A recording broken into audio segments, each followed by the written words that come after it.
नमस्कार विद्यार्थी मित्रांनो, साईकृष्ण एज्युकेशन केअर या यूट्यूब चॅनलवर आपलं सर्वांचं स्वागत आहे.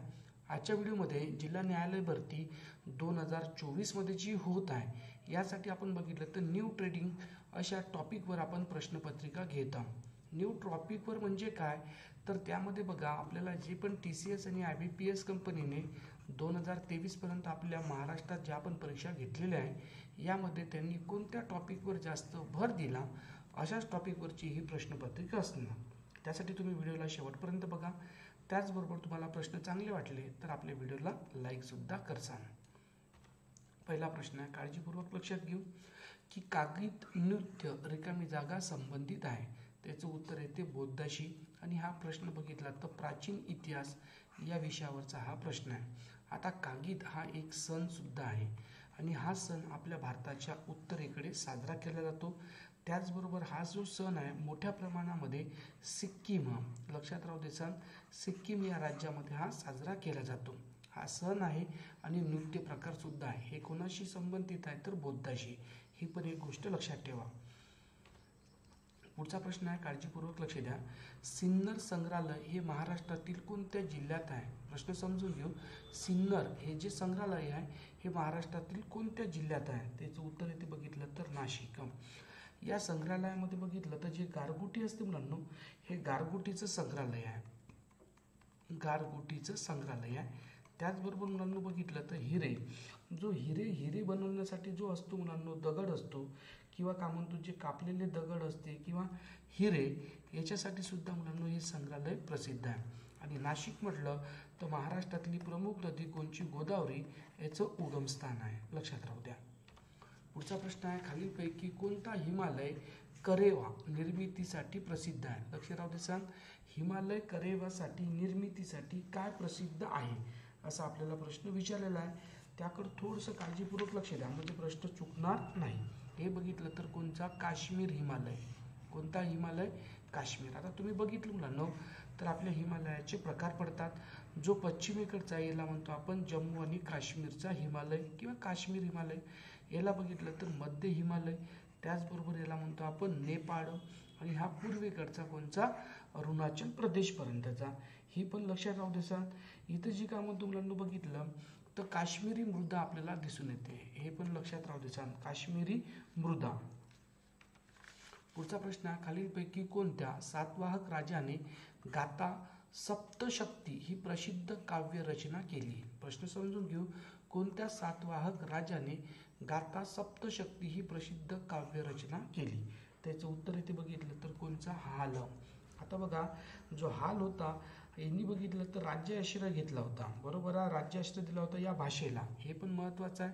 आणि हे कोणतं बघा? गाथा सप्तशक्ती. पुढचा प्रश्न आहे, 1857मध्ये चापेकर बंधूंनी खालीलपैकी कोणत्या ब्रिटिश अधिकाऱ्याची हत्या केली? आता बघा डेट सुद्धा लक्ष ठेवा. 1897. तर कोणत्या ब्रिटिश अधिकाऱ्याची त्यांनी हत्या केली असा आपल्याला प्रश्न विचारलेला आहे. याचं उत्तर येते बघितलं तर हा रॅड आहे. कोणचा आहे? रॅड. लक्षात ठेव सांग. आता हे रॅडची हत्या का केली, का बरं केली यावर सुद्धा आपल्याला प्रश्न विचारतात. थोडंसं लक्ष राहू दे सांग. हे जे वर्ष आहे हे महत्त्वाचं आहे. भारतीय राज्यघटनेतील खालीलपैकी कोणते कलम अस्पृश्यतेची चाल नष्ट करते? अस्पृश्यता चाल नष्ट करण्यासाठी कोणती कलम दिलेली आहे? तर ही आहे बघितलं तर कोणची? 17.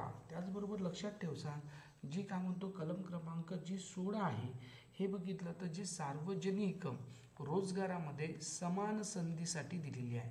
समान संधीसाठी 16. 18 नंबरची बघितलं तर जे किताब नष्ट करणे. लक्षात राहू द्या. किताब नष्ट करणे यासाठी कोणचे? 18. 19 बघितलं तर आपल्या हक्काचे जे संरक्षण आहे. लक्ष द्या. आपल्या हक्काचे जे संरक्षण आहे यासाठी 19. त्यामध्ये बरोबर बघितलं आपण तर भाषण स्वातंत्र्य. हे लक्षात राहू द्या. भाषण स्वातंत्र्य हा पण एक महत्त्वाचा. या चारही कलमावर भरपूर वेळा प्रश्न आलेला आहे. पुढचा प्रश्न आहे बघा,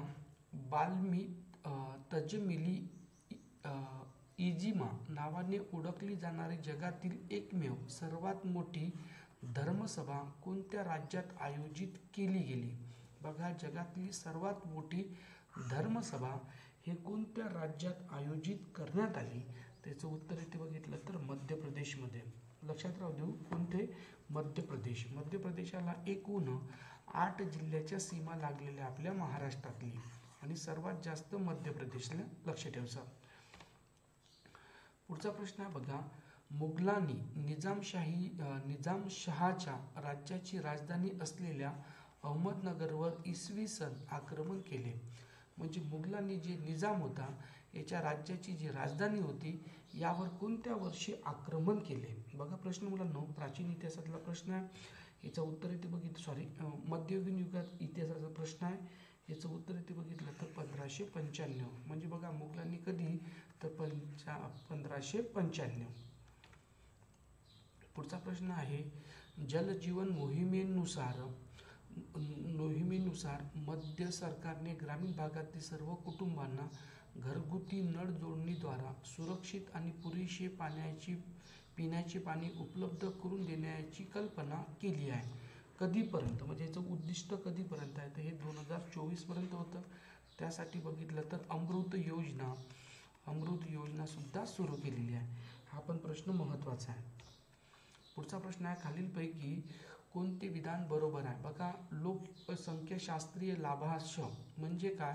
लोकसंख्येच्या वयाच्या संरचनेतील बदलाचा परिणाम असलेल्या अर्थव्यवस्थेतील वाढीचा संदर्भ आहे, असं आपल्याला दिलेलं आहे. दुसरं बघितलं, महाराष्ट्रात कार्यरत वयोगटातील लोकसंख्या याचा जो हिस्सा आहे 2001 मधील 59.7% 2011 मध्ये 63.8% पोहोचलेला आहे.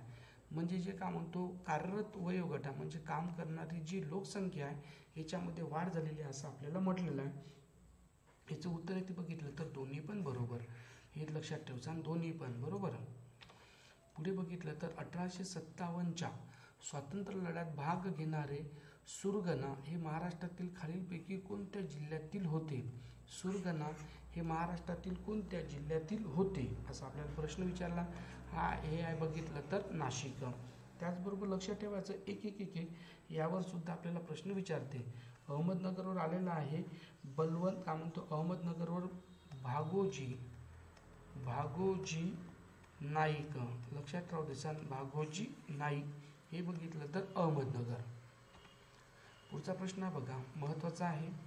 गांधीजींनी भारतीय नागरिकांना खालीलपैकी कोणत्या तारखेला रोलेट कायद्याला अहिंसक विरोध दिवस असे की मानभंग किंवा प्रार्थना हरताळ दिवस म्हणून पाळण्यास सांगितले? बरोबर आहे. कोणता? प्रार्थना व हरताळ दिवस म्हणून पाळण्यास सांगितले. कोणता दिवस?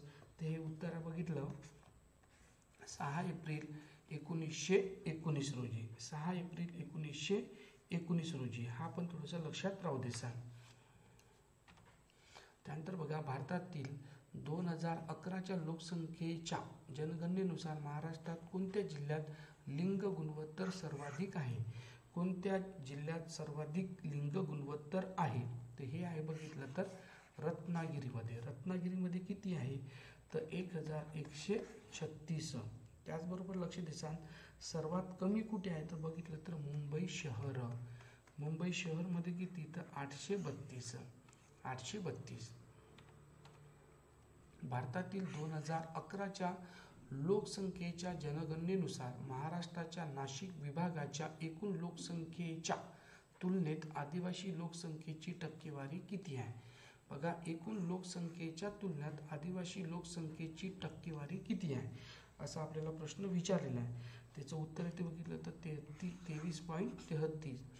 त्याचबरोबर लक्षात राहू देऊ की आपल्याला इथं विचारलं नाशिक विभागात म्हटलं आणि सर्वात जास्त जिल्हा म्हटलं तर हा येतो नंदुरबार. आणि नंदुरबारला बघितलं तर आदिवासीचा जिल्हा सुद्धा म्हणतात. हे पण लक्षात राहू द्या.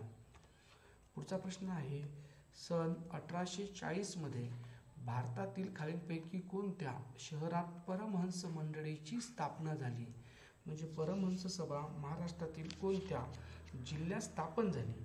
प्रश्न लक्षात घ्यायचा. 1840 म्हटलेला आहे, तर कुठे झाली होती? तर हे बघा मुंबई. आता म्हणजे पहिलेचा बॉम्बे, आता कुठं? मुंबई. 1840 लक्ष ठेवा. पुढील खालीलपैकी कोणते भारतीय नगर परिषदेचे अनिवार्य कार्य आहे? भारतीय नगर परिषदेचे अनिवार्य कार्य कोणते? याचं उत्तर येते तिसरं, सांडपाण्याची विल्हेवाट लावणे. हे बघितलं तर नगर परिषदेचं अनिवार्य कार्य आहे. त्यानंतर बघा, खालीलपैकी कोणती भारताची प्रमाणशीर प्रतिनिधित्व पद्धतीद्वारा निवडून दिले जात नाही? प्रमाणशीर प्रतिनिधित्व पद्धतीद्वारा निवडून दिले जात नाही हे आहे बघितलं तर पंतप्रधान हे आपण बघितलं तर लोकांनी निवडून दिले जाते. राष्ट्रपती यांना प्रमाणशीर प्रतिनिधित्व, राज्यसभा सदस्य, विधान परिषदेचे सदस्य. पुढचा प्रश्न आहे, लक्ष द्यायचा. महाराष्ट्रातील पुणे जिल्ह्याच्या खालीलपैकी कोणत्या जिल्हाधिकाऱ्यांनी झिरो पेंडन्सी पॅटर्नची प्रशासकीय सुधारणा लागू केली? यांचं नाव काय? बरोबर आहे, यांचं नाव काय आहे? तर कोणत्या व्यक्तीने? हे बघा, अनिल कुमार लखीना हे आपलं काम तो पुणे जिल्ह्याचे जिल्हाधिकारी होते. पुढचा आहे, महाराष्ट्रातील पश्चिम घाटात वसलेल्या खालीलपैकी कोणते वन्यजीव अभयारण्य मलबार जायंट सिकल साठी का म्हणतो प्रसिद्ध आहे? त्याला आपण म्हणतो शेकरू म्हटलं तर तुम्हाला लक्षात येऊन जाते कोणचा? भीमा. हे बघितलं म्हणून आपण एकूण 20 प्रश्न आहे. हे प्रश्न बघा परीक्षेच्या दृष्टिकोनातून महत्त्वाचे आहे. मी जे पण एक्सप्लेनेशन दिलेलं आहे ते पण थोडंसं लक्ष ठेवा. ओके, चला आजच्या दिवसपर्यंत बस. पुन्हा भेटू आपण दुसऱ्या व्हिडिओमध्ये.